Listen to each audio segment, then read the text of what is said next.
মোটরসাইকেলের জন্য engine brake কতটা গুরুত্বপূর্ণ সেটা এই ভিডিওটি দেখার মাধ্যমে বুঝতে পারবেন।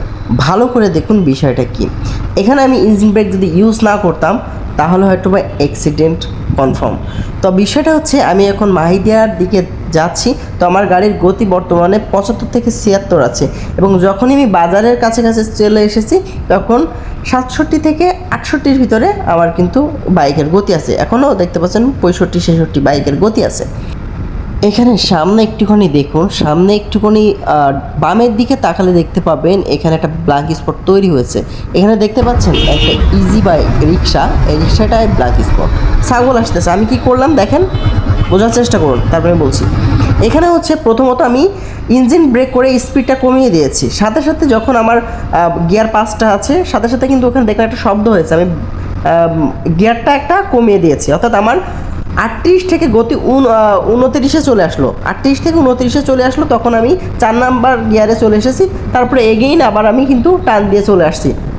তো এখনও গাড়ির গতি দেখতে পাচ্ছেন কীরকম। তো বিষয়টা হচ্ছে দেখেন, আপনি গাড়ি গতিতে চালাচ্ছেন বাট আপনি কন্ট্রোল করতে পারলেন না, এটা আসলে আপনার কোনো রাইডিংই না, বা আপনি কোনো রাইডারই না।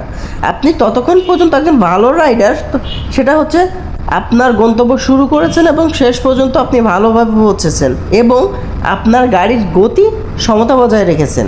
হ্যাঁ, আপনি কখনো কখনো 80 যাচ্ছেন, কখনো কখনো 60 যাচ্ছেন, কখনো কখনো 50 যাচ্ছেন, কখনো কখনো 30 যাচ্ছেন, ওকে, কারণ আপনি বুঝেন কোথায় কতটুকু প্রয়োজন। যেখানে আপনার গাড়ির গতি প্রয়োজন বেশি সেখানে আপনি বেশি দেন, আর যেখানে প্রয়োজন কম সেখানে কম দেন। আর যেখানে আপনি বেশি দিয়েছেন যদি আপনার ভুল হয়েও থাকে সেটা যেন আপনি শুধরাতে পারেন। যেমনটা দেখেন, আপনার বাজারের ভিতরে সাধারণত ভালো হয় 40 থেকে 50-এর নিচে রাখলে ভালো হয়, বাট ওখানে আমি আমার মতো করে গিয়েছি, গাড়ির গতি ছিল 66। দেন ওখান থেকে যখন আমি গাড়ি দেখলাম আমার ওখানে ব্ল্যাক স্পট, আপনি অবশ্যই আপনার মতো পার্সন হলে, যদি নর্মাল ইউজার বা গ্রামের ছেলেরা হয়ে থাকে বা যাই হোক, অ্যাক্সিডেন্ট করবেই, 100% অ্যাক্সিডেন্ট করবে। কারণ ওরা ক্লাচ চাপবে, ওরা ব্রেক চাপবে, সব একসাথে মেরে আছাড় খেয়ে সামনের দিকে পড়ে যাবে। আর আমার বেলায় কী করেছি দেখেন, ব্ল্যাক স্পট আমি দেখতেছি ওখানে কোনো কিছু নাই, সো ওখানে কিন্তু একটা ছাগল চলে এসেছে সাথে সাথে, সে কিন্তু আমার গাড়ি দেখেই আবার ব্যাক করেছে, বাট আমি কিন্তু ওখানে ইঞ্জিন ব্রেক ইউজ করেছি, আমি সামনের ব্রেক এবং পার ব্রেক ইউজ করেছি, ক্লাচ ধরি নাই, যার কারণে আমার সাথে সাথে স্মুথই ব্রেক হয়েছে, কোনো প্রকার ধাক্কা খাই নাই বা লাফ খেয়ে উল্টে যায় নাই। এ হচ্ছে স্মুথ ব্রেক হয়েছে, যেটাকে বলে আপনার ইঞ্জিন ব্রেক। ঠিক আছে, সো ইঞ্জিন ব্রেক নিয়ে আমি ডিটেলসে আসবো। তো এতটুকু বলার ছিল, যদি আপনি ইঞ্জিন ব্রেক ইউজ করেন তাহলে এমন অনেক দুর্ঘটনা, অনাকাঙ্ক্ষিত দুর্ঘটনা থেকে আপনি বেঁচে ফিরতে পারবেন। কারণ হচ্ছে এটা একটা রাইডিং কৌশল, সো এই কৌশলগুলো আপনার শিখতে হবে যদি রোডে আপনি উঠতে চান, কারণ এটা অহরহবার হবে আপনার সামনে। সো আপনি যারা যদি বাইক রাইডে কনফিডেন্স আনতে চান তাহলে এখন থেকেই শুরু করে দিন ইঞ্জিন ব্রেক অ্যাপ্লাই করা। তো ইঞ্জিন ব্রেক অ্যাপ্লাই করা নিয়ে আমি ডিটেলসে একটা ভিডিও দেখাবো, সেখানে কীভাবে কী করতে হয়। বাট এতটুকু বলে দিচ্ছি, আপনি যখন ব্রেক করবেন তখন ডান হাতের ডান পার ব্রেক একসাথে সেমভাবে মারবেন, বেশিও না কমও না, খ্যাপসাও না। অনেকে বলে যে ভাই আমি এবিএস মারতেছি, এবিএস কি, একবার ধরতেছি একবার ছাড়তেছি, মানে আপনার সামনে যে ডাম্পারটা উঁচু নিচু হচ্ছে আর আপনি মনে করতেছেন এটা আপনার দ্রুত হচ্ছে, বাট আপনার সামনে যখন কিছু চলে আসবে তখন আপনার সামনে যখন কিছু চলে আসবে তখন ওটা ফালতু, আপনার ও সিস্টেম আপনার মাথায় আসবে না। যারা বলে যে ভাই আমি এবিএস সিস্টেমে আমার ধরতেছি ছাড়তেছি এটা শিখতেছি, মানে আমার ইসে এবিএস নাই তাই আমি এভাবে করি, আরে ভাই ওইভাবে আপনার করা লাগবে না, ওইভাবে করলে আপনার অ্যাক্সিডেন্ট 100% হবে, আপনি কখনোই এড়াইতে পারবেন না। কারণ আপনার সামনে হুট করে যখন চলে আসবে তখন আপনার ওই 2-4 বা ছাড়া ধরার কথা 1 সেকেন্ডে মাথায় আসবে না, কারণ অ্যাক্সিডেন্ট হইতে 1 থেকে 2 সেকেন্ড টাইম লাগে, ওই 1-2 সেকেন্ডের ভিতরে আপনার পক্ষে সম্ভব না 5-10 বার করে ব্রেক মারা। যারা এবিএস গাড়ি চালায় বা এবিএস ইঞ্জিনের সিস্টেমটা হচ্ছে যে 1 সেকেন্ডের ভিতরে 10-15-20 বার করে ওরা ব্রেক ধরবে আর ছাড়বে, যেটা শুধুমাত্র ম্যাশিং এবং এয়ার দ্বারা পসিবল, আপনার আমার মতো মানুষের ব্রেনটে পসিবল না। সো ওইটা না করে আপনি ইঞ্জিন ব্রেকটা মানে কন্ট্রোল করা শিখেন, তাহলে লাইফে বেঁচে যেতে পারবেন। ঠিক আছে, আর ভাই ধাঙ্গি ভঙ্গি আবল তবল 717 বাদ দেন ওটা, হ্যাঁ, এটা হচ্ছে মেন কাহিনী।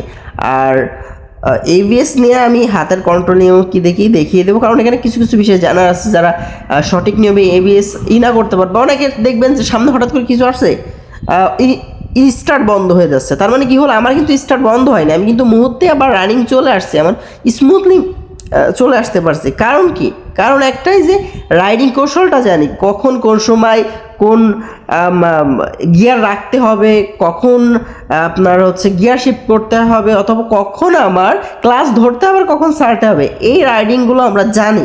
ঠিক আছে, সো এটা হচ্ছে প্রো রাইডিং। যদি আপনি ভালোভাবে রাইড করতে চান, শিখতে চান, তাহলে আপনাকে এই বিষয়ে আয়ত্তে একটু হলেও আনতে হবে। কয়েকটা জিনিস আপনার মাস্ট বি জানা দরকার। তার মধ্যে ফার্স্ট যেটা, সেটা হচ্ছে ইঞ্জিন ব্রেক সিস্টেম। আর দ্বিতীয়টা হচ্ছে কিছু কিছু জায়গায় আমরা হচ্ছে ব্যবহার করি। ঠিক আছে, আরও বেশ কিছু কিছু কৌশল আছে এর ভিতরে, তবে আমি আবার অনেক কিছু ভুলে যাই, এই জন্য মনে থাকে না। যাই হোক, আমি যখন এক একটা পার্ট পার্ট করে দেখাবো, তখন এই জিনিসগুলো দেখবেন, আপনারা ভালো ভালো কিছু টিপস পাবেন। ঠিক আছে, গ্রামের মানুষ যারা আমরা রাইড করি, অনেকে অনেক ধরনের ভুল ভ্রান্তি করি, বা যারা চালায় না তারাও ভুল করে।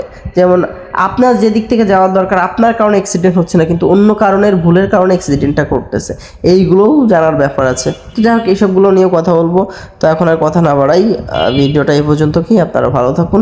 আসলে এতটুকু দেখার দরকার ছিল, তাই রেখে দিলাম যে আসলে আপনার যদি ব্রেকিং সিস্টেম এটা হয়ে থাকে, ঠিক আছে, তাহলে আপনি কতটুকু বাঁচতে পারবেন। এই জন্য ইঞ্জিন ব্রেকিং সিস্টেম অ্যাপ্লাই করা অনেক জরুরি। অনেক ভালো ভালো মানে রাইডাররা সবাই অলস টাইম এটা ইউজ করে। ঠিক আছে, যারা বুঝে তারা সবাই এটা ইউজ করে, এটা ইঞ্জিনের কোনো ক্ষতি হয় না। ঠিক আছে, সো এটা অ্যাপ্লাই করবেন, ইনশাল্লাহ আপনি সেফ থাকতে পারবেন একটু হলেও।